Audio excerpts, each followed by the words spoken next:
Hi everyone, thank you for tuning in to another video. I'm going to make a drawstring bag as the title suggests, and I'm going to just whip this one up for myself, so it's going to be a very rough guide as to how to make a drawstring bag, and I'm going to be using the same fabric that I lined my journal with. So I have some cotton tape, some scissors and a safety pin at hand. Now I've laid the fabric on the floor, I put my journal on top and I sort of eyeballed how much I roughly feel that I need to make a good size bag for my journal to fit inside of now and to allow it to expand over the course of December daily, plus my ephemera folder. I might want to chuck some glues in there, a couple of pens, some washi tapes as I go through December daily to carry it from room to room, to my sisters if we're allowed out this year. And yeah, so just to keep it in when I actually finish my December daily for this year as well, to keep it nice and safe, because I feel that that fabric will get mucky and dirty and ruined over the course of time, so I wanted something to protect it. So I showed you the measurements. I've done about 3 inches on either side, about 1.5 inches at the bottom and 7 inches at the top, and I'm going to turn my fabric inside out essentially, so put the two outer sides facing each other. Just get it nice and smooth. You can of course iron your fabric. I'm not a profesh at sewing and all things fabric. I just have a basic understanding of how to do things, and I do it in whatever way makes my life easier but just gets the job done. So I'm going to allow 3 inches at the top on either side. I'm going to sew the sides, so you can see here I'm measuring about 3 inches. I'm eyeballing roughly how much I need, and I will mark 3 inches on either side as well, and I'm going to sew down the sides at the top and along the other side to seal those 3 sides and make the basic body of our bag. So you can see here I've put black marks on either side so I know where to start and stop sewing. I'm just going to go around the whole thing with a basic straight stitch, and of course you can use pins to hold your fabric together. If you're using, say, lining fabric or a thicker fabric or a plush fabric, you'll probably want to use some pins. This fabric's pretty easy to work with. It's quite a stiff fabric. You just want to go around the outer edges.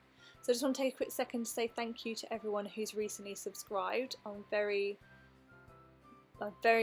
much appreciate you being here and choosing to subscribe to my channel. That means a great deal to me. Thank you. And to everyone who's been here and stuck by me, thank you also for sticking around. December daily will be upon us before we know it, so I'm very excited to get started. I've been doing a lot of preps. I haven't been doing very many videos, but I will definitely be making up for that in December. So you can see here I've sewn around all 3 sides, allowing that 3-inch gap at the top on either side. So again, if you were a bit more professional than I am, you would press your seams open here, or if you're using perhaps a flimsier or plush, as we established earlier, fabric, you'll probably want to press your seams open just to make life a bit easier, and then obviously pin them in place would also make your life much easier when it comes to sewing. But this fabric, as I say, is really easy to work with. I don't need to do this. I got by just fine sewing and just holding it in place, as you can see here. Making sure to back stitch at the start and end so your stitching doesn't come undone. So you can see here I've stitched down, so I've completed the seam, so I've stitched down one side, I've gone across and I've stitched up the other side, and we'll just repeat that on the other side where the seam, so the end of the seam, just to kind of finish that off.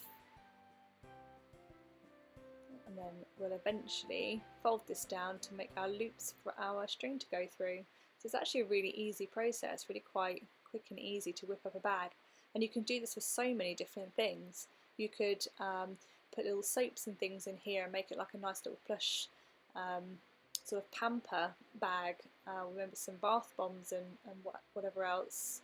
And obviously you can use it as a nice fancy gift bag for a present. So again, if you're a professional, you would press the seam. I'm not going to, for the reasons I stated before, but you would press this seam. So I folded it, I've tucked it in about a centimetre at the top, just to make it a nice neat edge, and then I folded this down to where the seams meet. So where they're sealed, they're sewn together, where they're sewn together, I'm just sewing down to, so where we went across the seams, I'm going to fold my edges down to, just to make it nice and neat on the, so from the front.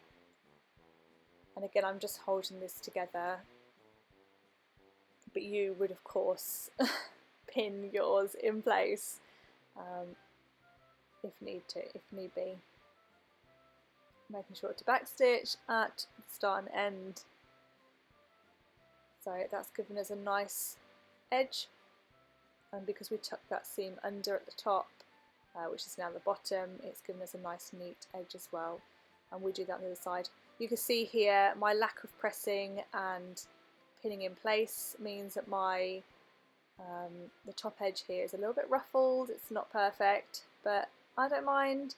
By the time we've got a string in there, in the actual drawstrings in there, it's going to be ruffled anyway. It's not going to matter that it's not entirely perfect. But of course, if I was making these as a gift or to someone else, I would make sure it was perfect, or as close to as we physically can as human beings.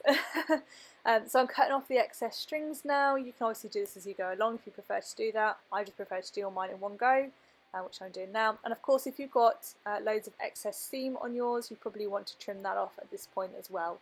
And I'm going to turn my bag inside, or the right way out, making sure to poke out the corners at the bottom while I'm doing that.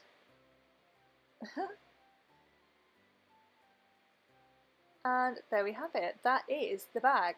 All we need to do now is put our strings through, and we've got ourselves a little drawstring bag. So it's actually really simple. Once you get the sort of mechanics behind it, you can then play around with sizing and after deciding what you're going to have inside your bag. So the strings I'm doing 2 strings. You can do 1 string, of course. You don't have to use string, you can use ribbon, you can use cord, you can use whatever it is that you want to use. I wanted to use this type of string, this cotton tape I believe it's called, for mine, because I think it looks quite rustic. It goes with the sort of style and the texture of the fabric quite nicely.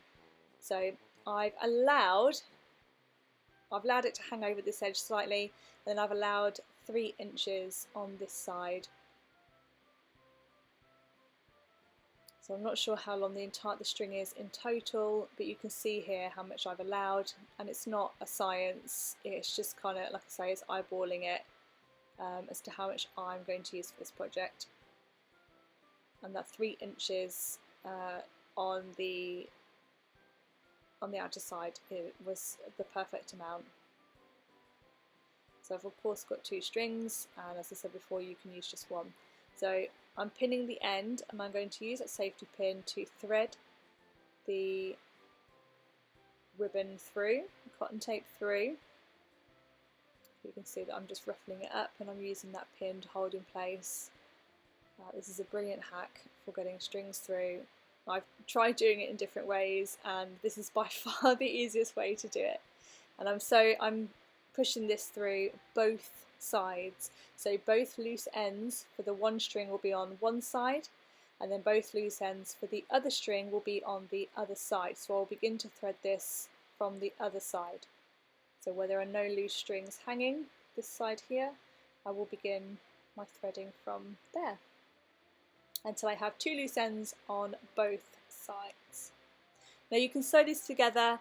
You can do whatever you want with the ends of the strings, you can pop some bells on the end, you can do whatever you want to do, but essentially this is the bag done. You see here, you just pull on both sides, the bag closes, fantabulous, and I'm just going to tie mine off because I quite like this sort of rusticy, is that a word? I like the rustic look that just tying the end gives, and that is my bag, all finished.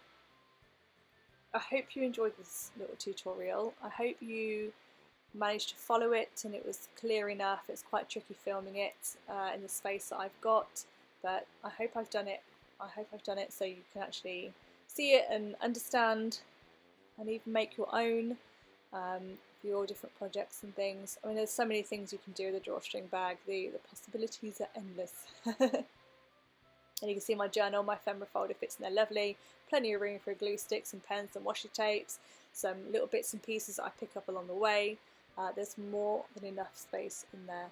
So that's my bag done. Thanks for watching, take care, and I'll see you again in the next one. Bye!